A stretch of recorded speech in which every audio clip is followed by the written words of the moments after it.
Selamat datang kembali teman-teman kelas 1 RG di mata kuliah pengantar akuntansi 1 ya. Jadi kemarin saya sudah menjanjikan untuk mengupload video YouTube. Hari ini saya penuhi janji saya. Walaupun mungkin agak telat ya, kemarin saya janjinya hari Kamis karena baru hari Sabtu ini selesai. Untuk materi yang hari ini akan saya sampaikan ini materi yang sudah ada di PowerPoint yang saya upload di e-learning. Jadi di e-learning itu ada materi mengenai jurnal dan posting. Di sini saya hanya akan membahas mengenai soal yang ada di dalam PowerPoint tersebut. Ya, jadi untuk materi PowerPoint yang berjenis teori, silakan teman-teman pelajari sendiri. Baik dari PowerPoint-nya ataupun dari media-media pembelajaran lain, bisa dari Google, bisa dari mungkin teman-teman punya buku akuntansi gitu, siapa tahu itu bisa dipelajari selama masih relevan.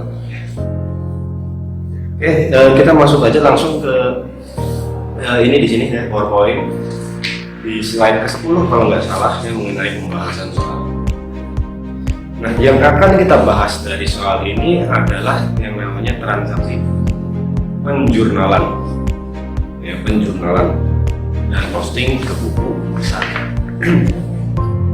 Ya, kemarin kita sudah bahas mengenai penjurnalan, dan kita sudah bahas juga bahwa penjurnalan itu sangat dipengaruhi oleh saldo normal dari masing-masing akun. Ya, jadi di sini kita refreshing dari kemarin.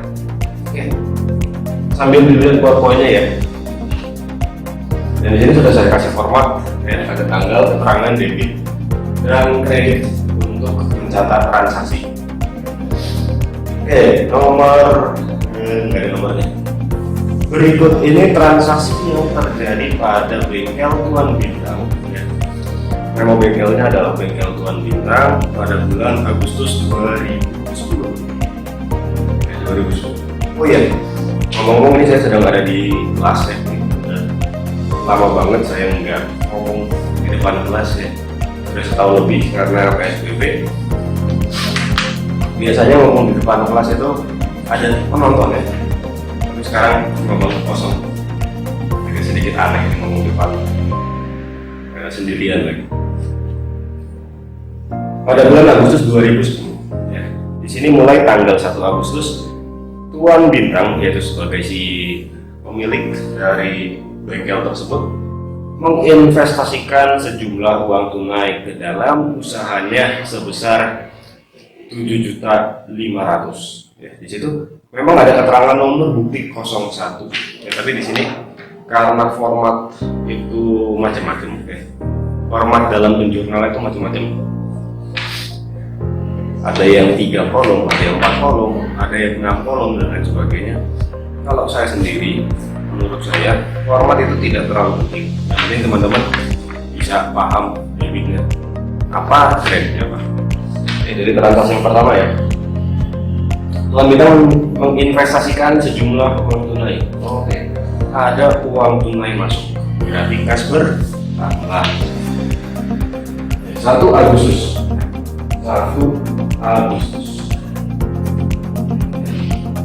kas bertambah. Kelihatan kan nih? Kas bertambah 7.500.000.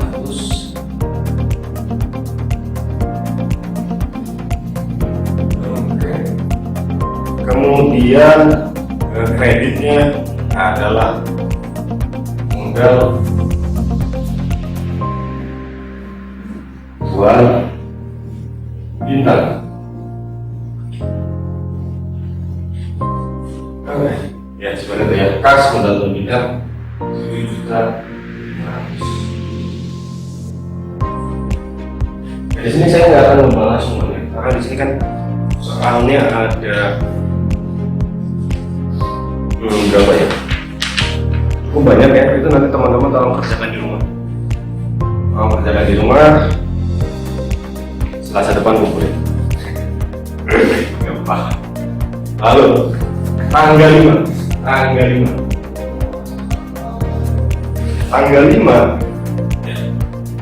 dibayar sewa ruangan bengkel untuk bulan Agustus. Ya, bisa dilihat bahwa sewa untuk bulan Agustus ini dibayar pada awal bulan. Ya, dibayar pada awal bulan. Artinya apa? Manfaat dari sewa tersebut belum sepenuhnya dirasakan oleh perusahaan, tapi perusahaan sudah membayar beban di depan. Jadi kalau misalnya transaksi seperti itu, beban yang dibayar di awal, maka itu masuk kategorinya beban yang masih harus dibayar. Atau kalau dari sini adalah sewa dibayar di muka. Sewa dibayar di muka. Sewa dibayar di muka. Kalau misalnya dulu teman-teman yang lulusan yang pas yang pernah ngambil mata pelajaran akuntansi namanya persekot sewa. Kreditnya secara tunai ya, kalau misalnya tidak ada keterangan tunai ataupun kredit itu sudah pasti tunai, berarti kas berkurang. Sebesar 750.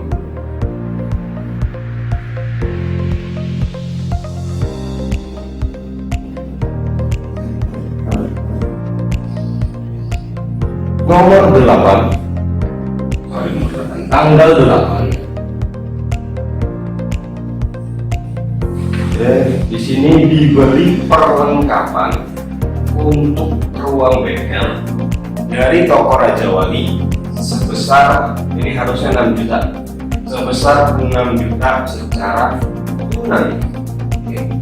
Berarti di sini perlengkapannya bertambah, dicatat di debit.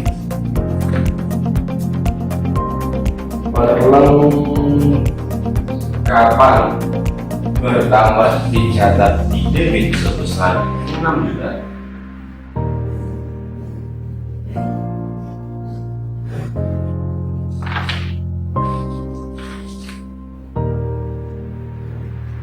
Kemudian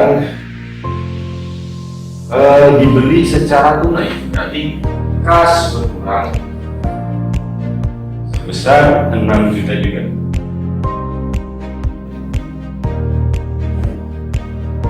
Kelihatan kan? Nggak tutupin ya saya.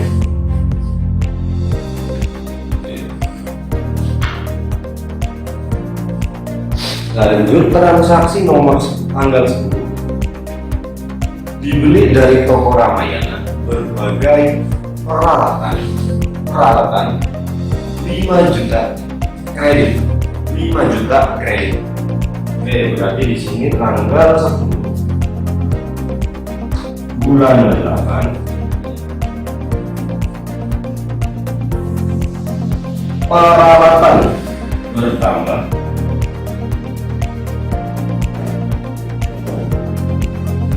senilai 5 juta ya, senilai 5 juta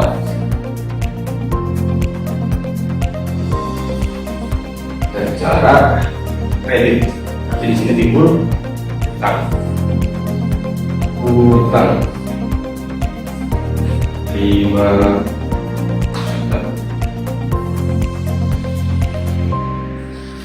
Begitu. Saya hanya akan bahas di lembar pertama saja. Dan di sini tanggal 14 ini disimak aja ya. Tuan Bintang mengambil uang kas usahanya sebesar 350. Seringkali kalau misalnya perusahaan itu masih berbentuk perseorangan atau persekutuan ya, antara 1, 2 atau lebih orang, si pemilik perusahaan ini seringkali mengambil uang kas dari perusahaan untuk digunakan memenuhi kebutuhan pribadinya. Pemilik mengambil kas perusahaan untuk keperluan pribadinya. Seperti yang tanggal 14 ini, Tuan Bintang mengambil uang dari kas usahanya 350.000. Kalau misalnya terjadi seperti ini, kalau terjadi seperti ini, maka satu lagi deh kawan, pencatatannya tanggal 14 ya. Pencatatannya adalah tanggal 14 private atau apapun itulah, badannya mau baca private boleh, mau baca private boleh ya. Ruang bintang.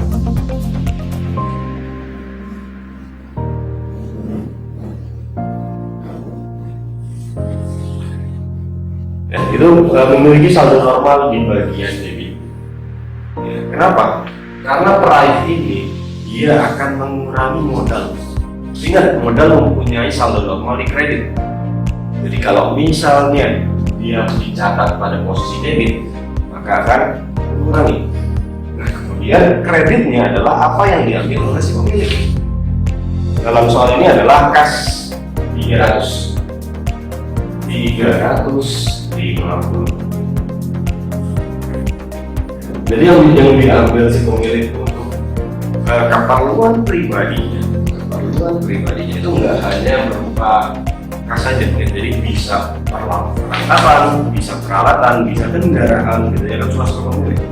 Cuma dicatatnya gitu. Ini adalah asumsi yang sudah pernah saya sampaikan dulu, bahwa harta perusahaan itu dipisahkan dari harta pemilik, sehingga ketika pemilik itu mengintervensi dalam hal ini mengambil kas untuk keperluan pribadinya, maka akunnya itu disiapkan akun tersendiri, private. Itu adalah untuk tanggal 14. Ya, untuk yang belakang ya, kalau selanjutnya nanti kalau dikerjakan di rumah. Dan di sini saya akan menjelaskan mengenai buku besar. Buku besar adalah suatu catatan yang menampung setiap akun yang ada di jurnal. Ini jurnal punya akun-akun yang ada akun peralatan, ada akun utang, perlengkapan, ada kas, gitu ya, dengan nominal yang berbeda-beda sesuai dengan nominal transaksinya. Nah, dalam buku besar setiap akun itu akan dikelompokkan. Artinya kas dengan kas, piutang dengan piutang, persediaan dengan persediaan, perlengkapan dengan perlengkapan, dan seterusnya. Jadi dia akan ketahuan saldo kas pada akhir periode itu berapa sih? Di sini kan kas di kredit, kemudian di sini kredit, ini di kredit. Nah sekarang kas di perusahaan ada berapa? Kan gitu pertanyaannya kan, berkurang terus. Nah makanya dibutuhkan yang namanya buku besar. Oke, di sini saya akan memberikan contoh satu saja buku besar.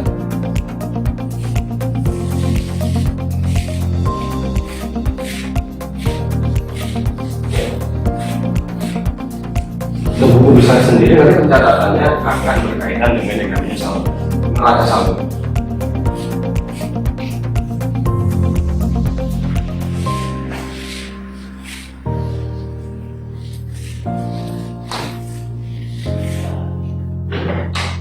Di sini kita akan membahas buku besar untuk saldo kas terlebih dahulu ya. Kas, kemudian tinggal ada keterangan, ada tanggal, ada keterangan, terus ada namanya referensi. Atau di sini saya skip aja referensi. Referensi itu terkait dengan pencatatan manual. Dan sekarang kan semuanya serba digital. Jadi misalnya ada yang protes kok nggak pakai referensi ya, karena sekarang pencatatan nanti sudah menggunakan digital. Jadi yang penting kalian tahu posisinya yang benar, itu bisa melakukan penjualan. Lalu debit, kredit, ya, dan terakhir saldo. Biasanya ini pada saat teman-teman sekolah dulu, dia akan dicatat di buku yang panjang gitu, panjang, hanya namanya buku besar gitu. Bahasa Inggrisnya adalah general ledger. Ada di PowerPoint. Oke, yang pertama dilakukan adalah mengecek jurnal yang sudah teman-teman susun. Disisihkan, dipilah-pilah mana jurnal yang mencatat transaksi kas. Nah, tapi sebelum mulai masuk ke pencatatan buku besar kas ini, kita harus cari tahu dulu saldo awal dari kas. Itu berarti tanggal 1 bulan 8. Saldo awal. Artinya apa saldo awal? Ini artinya adalah jumlah kas yang dimiliki oleh perusahaan pada tanggal 1 Agustus. Ya. Jadi di sini adalah kas yang dibawa dari 1 Juli. Ya. Akhir Juli itu kas perusahaan berapa? Nah, itulah yang menjadi saldo awalnya. Anggaplah, ya, saya nggak tahu di soal ini ada saldonya apa enggak. Anggaplah di sini saldo awalnya adalah 5 juta. Artinya transaksi bulan Juli itu menghasilkan saldo kas akhir 5 juta. Kas memiliki saldo normal debit apa kredit? Debit. Di sini kita catatnya adalah debit. Kalau dalam soal, biasanya nanti saya akan masukkan juga neraca saldonya. Jadi teman-teman tinggal kan sesuai dengan saldo normal. Kalau kas saldo normalnya ini. Kemudian tanggal 1 juga ya, kita mulai ke transaksi mana saja yang melibatkan kas. Apakah transaksi nomor 1 melibatkan kas? Ya? Tanggal 1 Agustus Tuan Bintang yang menginvestasikan sejumlah uang tunai. Oke, berarti itu masuk ke dalam transaksi yang melibatkan kas. Kita catat 1 bulan 8. Nah, keterangannya itu sebenarnya nggak bagus. Keterangannya terserah. Yang penting bisa menggambarkan kas itu diperoleh atau dikeluarkan untuk apa.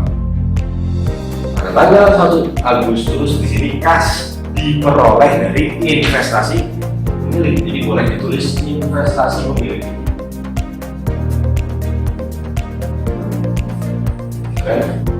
Yang mana investasi pemilik tadi itu menambah atau mengurangi jumlah kas. Tadi kan jurnalnya kasnya ada di debit atau di kredit? Ada di debit sebesar 7.500.000. Oke, sekarang saldonya berapa kalau di sini tadi ada 5 juta, lalu ada kas bertambah masuk dengan 7.500.000. Berarti 12.500.000. Oke, gitu kan? 5 juta ini angka ngasal ya. Jadi sebagai contoh saja. Kemudian tanggal 5 ya, sewa ruangan legal untuk bulan Agustus.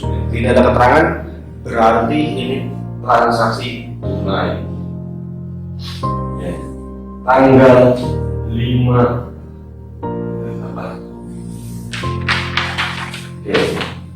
di sini ada kas keluar senilai 750 untuk sewa ruangan. Di sini kita tulis saja sewa ruangan.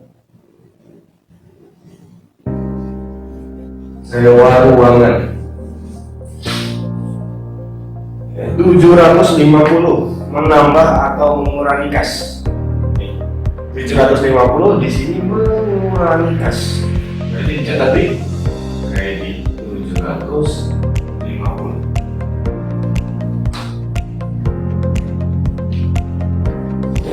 Nah, nanti 750 ini akan mengurangi yang 12.500 karena dia dicatat di kredit. Kalau bertambah dicatat di debit, kalau dicatat di kredit itu mengurangi, gitu kan? Sebaliknya, kalau misalnya akun-akun itu memiliki saldo normal di posisi kredit, maka justru kreditlah yang akan menambah. Misalnya utang, utang memiliki saldo normal di kredit. Ketika utangnya bertambah, dia akan dicatat di kredit. Ketika muncul utang baru dicatat di kredit lagi, maka saldo utangnya bertambah. semakin banyak.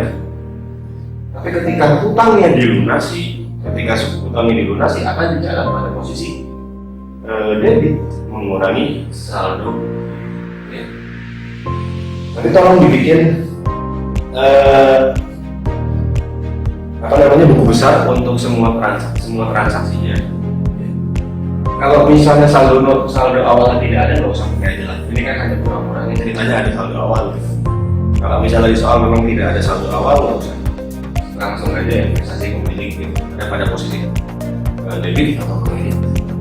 Kalau ini sudah, ini jumlah. Ya, dibikinnya boleh pakai Excel biar lebih gampang. Ya. Kan di Excel di bawah itu kan ada banyak sheet gitu ya. Hati-hati ngomongin sheet.